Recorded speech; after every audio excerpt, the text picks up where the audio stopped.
Olá, aqui estamos outra vez em nome do soberano Criador dos céus e da terra, o Senhor Jesus Cristo. Agora chegamos ao capítulo 28. Vou ler então agora versos 1 a 6. Uma vez resgatados, ficaram sabendo que a ilha se chamava Malta. Ora, os nativos nos demonstraram bondade incomum, pois acenderam uma fogueira e nos receberam bem a todos, porque chovia e fazia frio.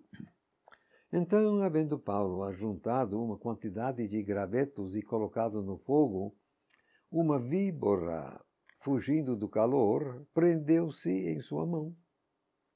Aí, quando os nativos viram a fera pendurada na mão dele, começaram a dizer uns aos outros: certamente este homem é um assassino, a quem a justiça não permitiu viver, embora tendo sido salvo do mar.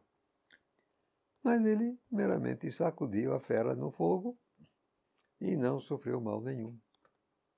Já eles esperavam que ele começasse a inchar ou que caísse morto de repente. Mas após eles esperarem bastante tempo e virem que nada de anormal lhe acontecia, mudaram de ideia, dizendo que ele era um Deus. Você percebe que realmente era gentileza daquele povo, se eles que tinham que fornecer o fogo, que você chega nadando, ninguém estava com fósforo, não tinha ninguém no navio, tinha como começar, mas então, fatalmente, os moradores é que forneceram o fogo. Agora, eram 260 e tais pessoas, precisaria de uma fogueira de algum tamanho para você ficar com 200 e tantas pessoas ao redor. Era muita gente. Era muita gente.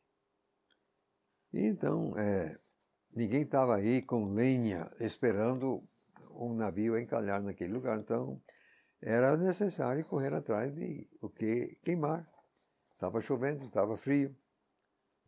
Paulo e todo mundo mais, catando gravetos, pedaços, qualquer coisa, galhos. Só que Paulo conseguiu colher também uma víbora. E o povo, então, sabendo que era realmente altamente mortífera essa víbora, esperava que Paulo morresse em seguida, mas não aconteceu. Então vamos prosseguindo, então, versos 7 a 10. Ora, nas proximidades daquele lugar havia propriedades que pertenciam ao homem principal da ilha, chamado Públio. Ele nos acolheu e nos hospedou amigavelmente durante 3 dias. Aconteceu que o pai de Públio estava de cama, sofrendo de febre e disenteria. Paulo entrou junto a ele, orou, impôs as mãos sobre ele e o curou. Então, tendo acontecido isso, os demais doentes da ilha vieram e também foram curados, os quais também nos prestaram muitas honras. E quando embarcamos, eles nos deram as coisas necessárias. Gente, sabe que Paulo salvou a pátria, como você diz?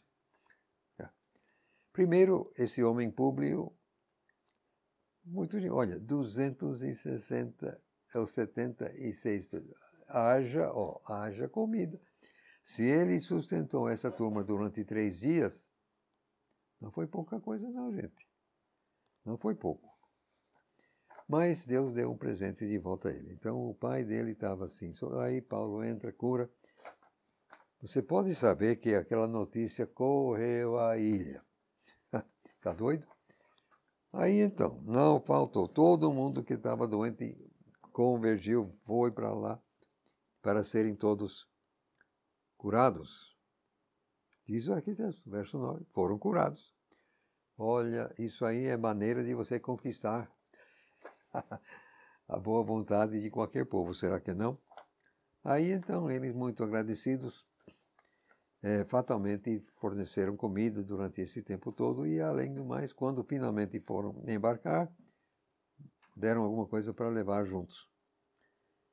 Realmente, Paulo era a peça necessária naquela história. o que o próprio centurião reconheceu, como vamos ver daqui a pouco. Prosseguindo, então, vamos ler versos 11 a 16. 3 meses depois, embarcamos num navio alexandrino que tinha invernado na ilha. Sua insígnia era os Gêmeos. Aportando em Siracusa, ficamos ali 3 dias. Dali, ficamos fazendo zigue-zagues até chegar em Régio. Após um dia, começou a ventar do sul e no segundo dia chegamos a Puteoli, onde encontramos irmãos que nos pediram para ficar 7 dias. Foi assim que fomos até Roma. Já os irmãos de lá, quando ouviram das nossas circunstâncias, saíram a nosso encontro, vindo até a praça de Ápio e as 3 Vendas. Ao vê-los, Paulo deu graças a Deus e cobrou ânimo. Então, quando chegaram em Roma, o centurião entregou os prisioneiros ao comandante militar, mas Paulo recebeu permissão para morar por conta própria com o soldado que o guardava. 3 meses ficaram ali. Agora, chegando no verso 13, as suas Bíblias vão dizer uma variedade de coisas que não tem a ver. Como Lucas faz questão de dizer que em Régio receberam um vento do sul, então entre Siracusa e Régio, o vento não era favorável. E eles foram obrigados a fazer zigue-zagues. Agora, a maioria das versões erram a tradução aqui, dizendo que eles fizeram uma volta à ilha. É uma coisa, eles fazem barbaridades com o texto. Existem variantes textuais, inclusive, e tal. Mas eu digo para quem quiser ouvir que a tradução que eu dei é a correta, era isso que aconteceu. E Siracusa a Régio era na base do zigue-zague, mas chegaram. Demorou, mas chegou. Mas depois o vento do sul, aí depois foi fácil. Agora, o que transparece que em Puteoli eles desembarcaram. Daí foram a pé. Só assim que eles podiam ficar 7 dias. Obviamente, aqui é a questão do centurião, os outros prisioneiros, os soldados e Paulo e seus companheiros, que eram Lucas e mais um. 7 dias. Isso foi tempo suficiente para que os crentes mandassem notícia para Roma, e é por isso, então, que o pessoal veio ao encontro. Houve essa recepção em 3 Vendas. Tudo indica que o centurião cooperou, aliás, ele tinha motivo para tratar o Paulo muito bem, sim, senhor. Então, quando a comitiva encontra com eles assim na praça de Ápio, aí Paulo, que bom, graças a Deus, cobrou ânimo. Ao chegarem, isso aqui foi fatalmente inusitado. O que aconteceu aqui não era todo dia e nem uma vez por ano. O centurião, naturalmente, entregou os demais prisioneiros ao comandante militar, dar o paradeiro que cabia. Paulo recebeu permissão para morar sozinho em conta própria. Naturalmente, ele tinha que pagar, tinha que tal, mas pelo menos não estava numa prisão. Isso foi muito importante porque com isso ele podia escrever as cartas que ele escreveu, que ele ficou ali 2 anos pelo menos, com um soldado guardando. Mas você percebe que o centurião ele já tinha confiança em Paulo. Ele sabia que Paulo era um homem de bem, um homem honesto, quer dizer, não iria fazer assim frescura. Tinha que ter um soldado. Não, claro. E ele estava acorrentado, Mas, mesmo assim, foi uma regalia, assim, de algum tamanho. Ele ser permitido ficar sozinho. E ele aproveitou muito bem, sim. Agora, infelizmente, uns 5% dos manuscritos gregos omitem o centurião, entregam os prisioneiros ao comandante militar. Não faz muita diferença, mas enfraquece, empobrece o relato. O que costuma ser o caso, aliás, com esses textos. Chegamos ao verso 17. Vou ler 17 a 22. Então, após 3 dias, Paulo convocou os líderes dos judeus. Quando estes se reuniram, ele lhes disse: varões, irmãos, embora eu não tenha feito nada contra o povo ou contra os costumes ancestrais, sou prisioneiro desde Jerusalém, onde fui entregue nas mãos dos romanos. Estes, depois de me examinar, tencionaram me soltar porque eu não era culpado de crime capital algum. Todavia, como os judeus seguiam fazendo oposição, fui obrigado a apelar para César. Não, porém, por ter alguma acusação contra a minha nação. Então, chamei vocês para nos vermos e conversarmos por este motivo. É por causa da esperança de Israel que esta corrente me prende. Então, eles lhe disseram: nós não recebemos nenhuma carta da Judeia a teu respeito. Nem qualquer irmão que aqui chegou declarou ou falou mal algum acerca de ti. Mas desejamos ouvir de ti o que pensas, porque quanto a esta seita, sabemos que por toda parte ela é mal falada. Não tem nada demais aqui, você vê que Paulo tomou a iniciativa, ele chamou o pessoal, pediu para virem, e ele explica que ele foi obrigado a apelar para César. Então, ele vai ter que aparecer perante César. É assim que funcionava a regra. E, interessantemente, eu acho, pelo menos, eles não receberam nenhuma coisa lá de Jerusalém. Eu entendo que no momento que Paulo apelou, aí os judeus, o sumo sacerdote, aquela turma toda, entregaram os pontos. Eles sabiam que, pronto, acabou, não tinha mais nada que fazer. Eles sabiam perfeitamente que o caso deles não era válido. O problema deles dentro da religião deles não iria fazer sentido para o imperador do império. Então, não correram mais atrás. Largaram de mão a coisa. Então, é isso que os judeus aqui não receberam nenhuma notícia de qualquer espécie. Nada, zero. Mas eles ainda querem saber a respeito da fé cristã, a seita dos natsorianos, como falou, foi Félix ou Festo, talvez foi o orador. Deixa para lá. Vamos então prosseguir aqui. Eu vou ler versos 23 a 29.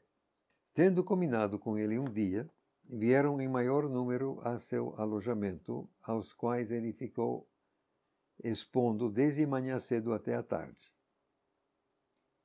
testemunhando solenemente acerca do reino de Deus e tentando convencê-los a respeito de Jesus, a partir tanto da lei de Moisés como dos profetas. Alguns foram convencidos pelas palavras faladas, mas outros se negaram a crer. Então, estando em desacordo uns com os outros, começaram a sair, depois de Paulo ter feito esta declaração final.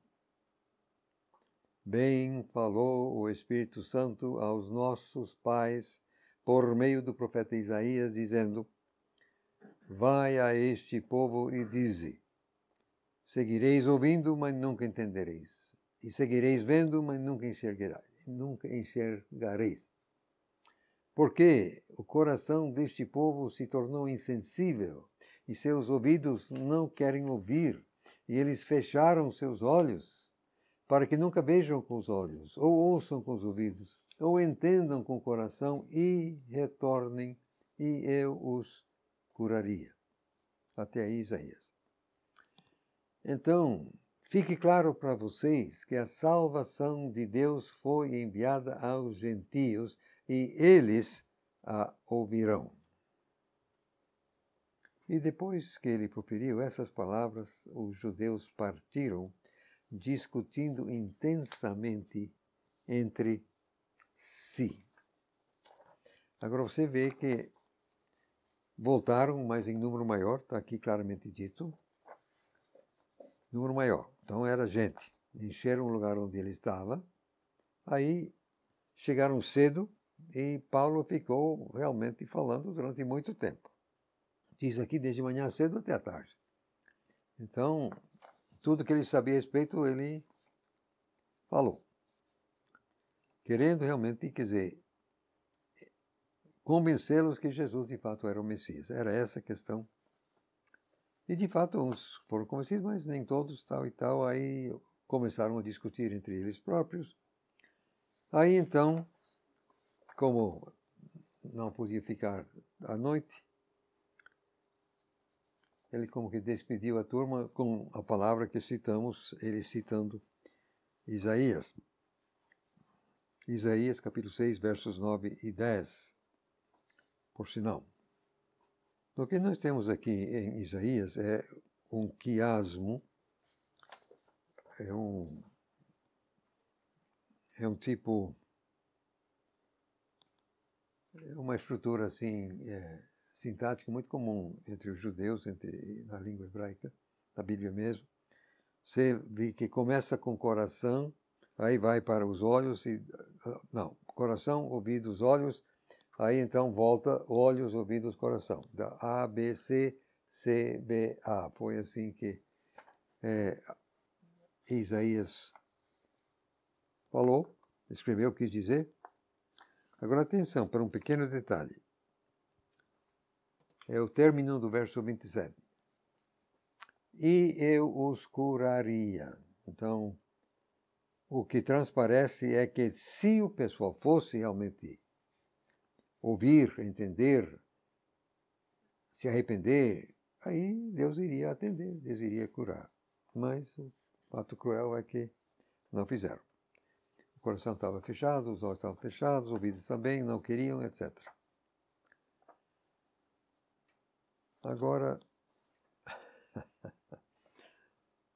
ele termina, Paulo, com o verso 28, dizendo que chegou a vez dos gentios. Já que vocês não querem, quer dizer, de certa forma, fique claro para vocês que a salvação de Deus foi enviada aos gentios e eles vão ouvir. Vocês não querem ouvir, mas os gentios sim vão ouvir.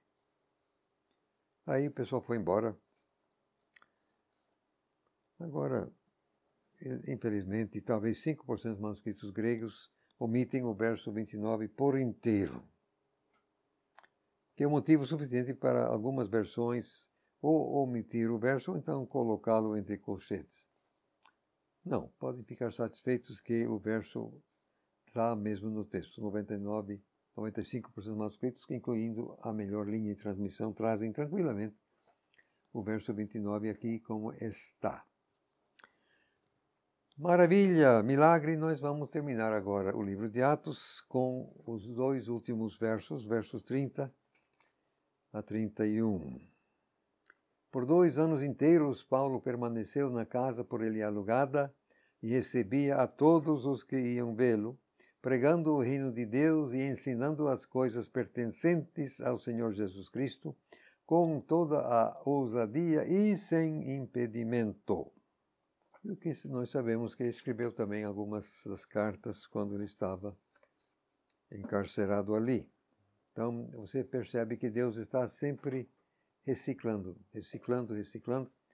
Não era para Paulo ter ido, o Espírito Santo mandou não estar, mas deu no que deu, e Deus ainda está aproveitando, ele está utilizando Paulo, reciclando. E Paulo, embora amarrado e tal, mas segue pregando, falando a quem quiser, quem viesse. Mas ele tem que pagar, ele tem que alugar a casa, etc. e tal, mas ele está lá por conta própria, não está comendo à custa do império, ele está com a própria conta.